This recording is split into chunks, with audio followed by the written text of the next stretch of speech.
Turn in your copy of Scripture to Mark chapter 2, or you can look at it right there in your student notes, or you can slide to it on your devices, whatever device you may have.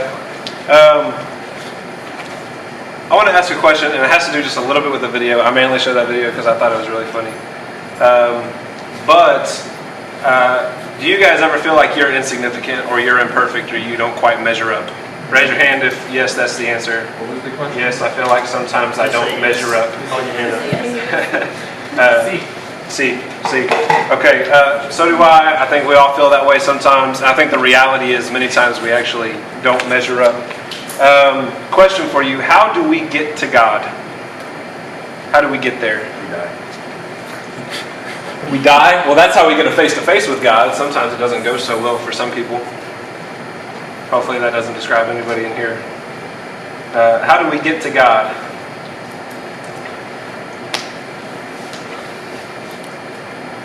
The Muslim believes you submit to Allah and the Prophet Muhammad. Hindu believes that it all depends on our good works or our devotion to a certain God. The Buddhist believes that you have to live a balanced life. Life is like a balanced scale, and if the good outweighs the bad, your life is pretty good and it means something. And sometimes I think we're guilty of creating a Christianity where people have to be good enough. You guys ever feel like in church, the constant message is, you have to be this way? Yeah. I think in a lot of churches that does become the message. You have to be this way. You have to be good enough. You have to follow these specific rules. You have to dress this way. You have to sing this kind of music. You have to read this version of Scripture. For a lot of people, that's the King James Version. Which, by the way, I don't understand that version. So I can read Greek and I don't understand the King James Version. Just kidding. All right, so Mark chapter 2, we're going to be in verses 13 through 17. You can look along again in your copy of Scripture or in the student notes or on your devices. Then Jesus went out again beside the sea. The whole crowd was coming to him, and he taught them.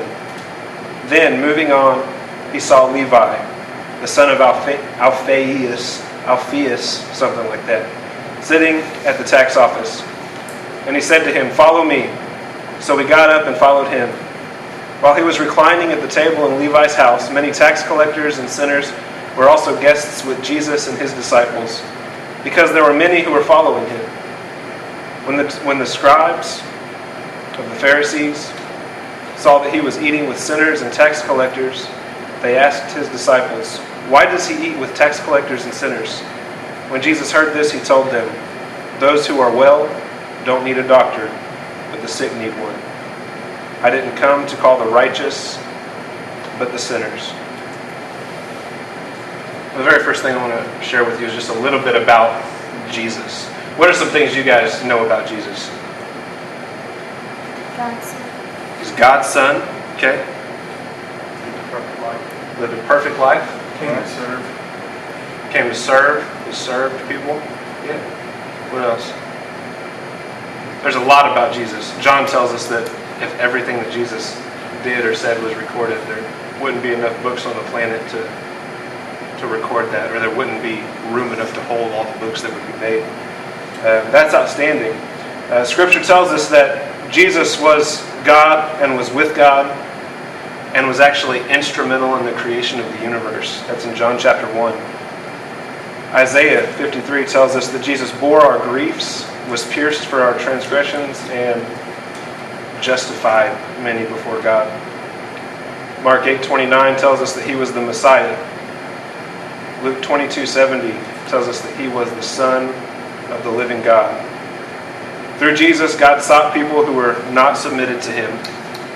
So, according to the Muslim, the only way to get to God is by submitting to him and submitting to Muhammad. God sought people who were not submitted to him. He sought people who were not full of good works and who were not devoted.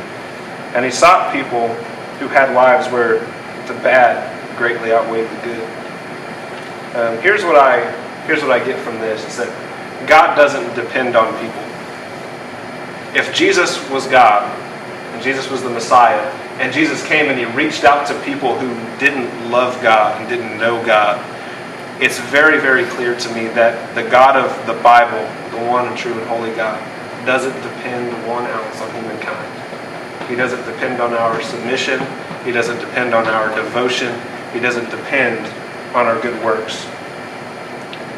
So just for a moment, I want to explore Islam and Hinduism and Buddhism, just briefly. Islam demands submission to both God and Muhammad. Muhammad is not God, yet in that religion people are to submit to him. Furthermore, God depends on the submission of people to determine who might be given a place in paradise. The religion of Islam creates a God that's completely dependent on humankind. To be a Muslim is to believe that people have some degree of control and that there is an authority other than God. Now, in your experience, you guys, you're still young, I'm still young, but I think we have enough experience in life to answer this question: are we ever really in control? No, but some religions would have us believe that we are. Some philosophies would have us believe that we are in control. Matter of fact, popular culture, I think, feeds us the idea that we are in control, we can be in control. And as long as you do this, this, and this, and this, you can live a happy life. But we're not always in control. Hinduism believes that good works and devotion can actually earn people a place of acceptance among the gods or among a specific god. By the way, what is Hinduism? It's polytheist religion, which means they believe in more than one God. That's right. They believe that good works can actually earn people acceptance with the gods or with a God. What Scripture tells us is that that's not possible, that God doesn't depend on us. Buddhism is not concerned with any God.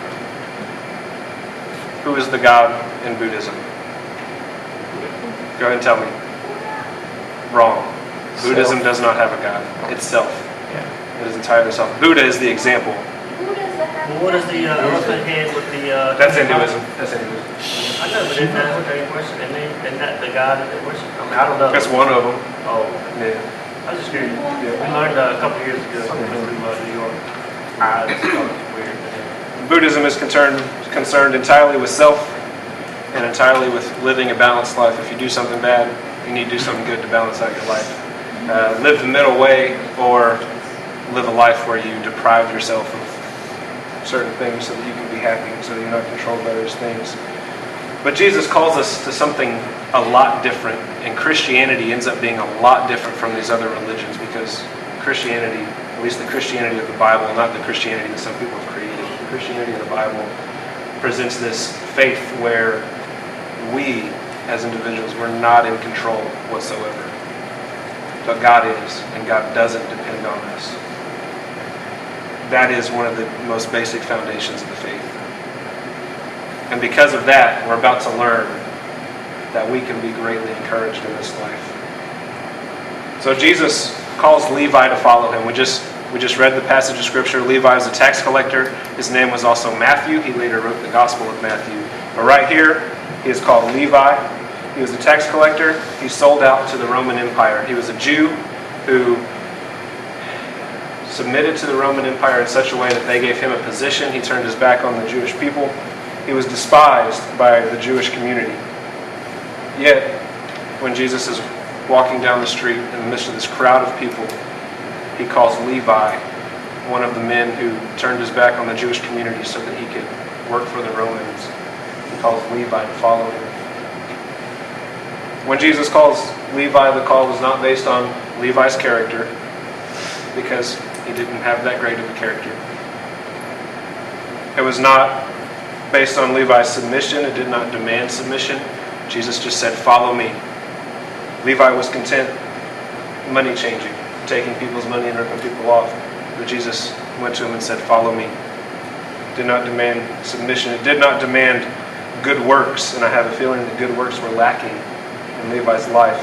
It did not demand a balanced life, because I have a feeling that Levi bad probably outweighed the good. Nonetheless, Jesus called out to Levi and said, "Follow me." And Levi stood and he followed Jesus. The fact of the matter is we are all fallen, we are all imperfect, we are all unable to get to God. Nonetheless, God stands there with open arms and he calls out to each and every one of us, "Follow me." If we were to examine our lives, I have a feeling that there are some things in our lives that we're not proud of. We feel like we fall short. We feel like maybe we're insignificant. We feel like we haven't accomplished much. Nonetheless, God calls out to us each. He says, "Follow me." God does not depend on us. Even in our sinfulness, God provided a way. And by the way, this is why Jesus Christ is the only way to get to heaven. This is why Jesus Christ is the only way to have a relationship with God. Jesus Christ is the only way because He's the only way ever given that doesn't depend at all on humankind. Every other philosophy, every other worldview, every other religion states that something is required of mankind. But since Jesus was God, since He was the Messiah, and since He died on the cross to build a bridge between us and God, He becomes really the only way to know God, the only way to get to heaven. We are not too vile or sinful. The only thing required of us is a response to God's invitation. God calls out to us, "Follow me." The only requirement of us is to stand up and follow God. After Jesus called Levi, he went over to Levi's house. Now there was a crowd of people following Jesus, and they went to the house as well. All of Levi's friends were there. So this house was like jam-packed. I don't know how big of a house Levi had. Maybe since he spent his life ripping people off, maybe he had a good-sized house. I don't know. But there were a whole lot of people in Levi's house, and most of them were sinners and they were vile. They were tax collectors. In fact, a group of religious leaders noticed what was going on, and they turned to Jesus' disciples and they asked, why does your teacher eat with these sinners and these tax collectors? Why is Jesus okay with being around these people? Jesus' response was simple. By the way, Jesus overheard them, and Jesus himself answered them. His response was simple. What was his response? Those who are well don't need a doctor, but the sick need one. I didn't come to call the righteous, but sinners. Now, I don't know if you've noticed this, but there are a great many people today in a United States Western context who sound exactly like these religious leaders. Why do you hang out with those people? I don't want to be around those people. There are people in the Western church that stick up their noses and actually have the nerve to try and condemn people for sinful action. They claim to follow Christ and to be godly, forgetting entirely that the reason Christianity even exists is because God cared about sinners.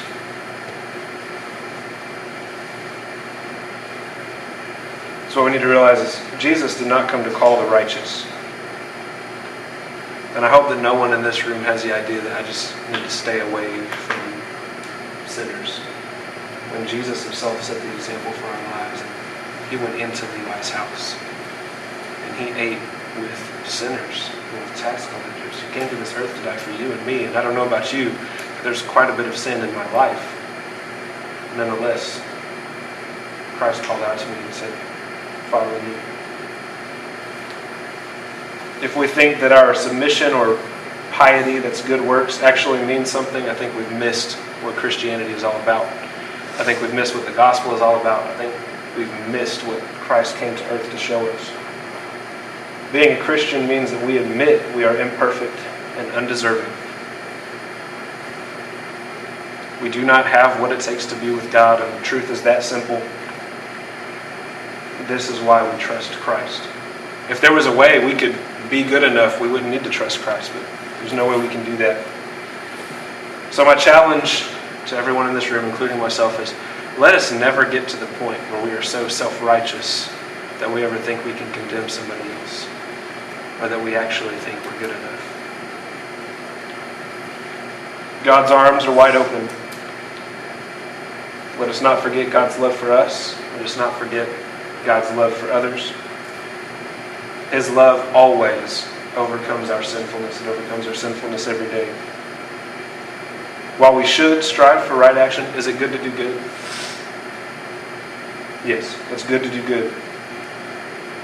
But our mistakes do not dictate God's love. We make a mistake, God never changes. And since He does not depend on us, His love is always there.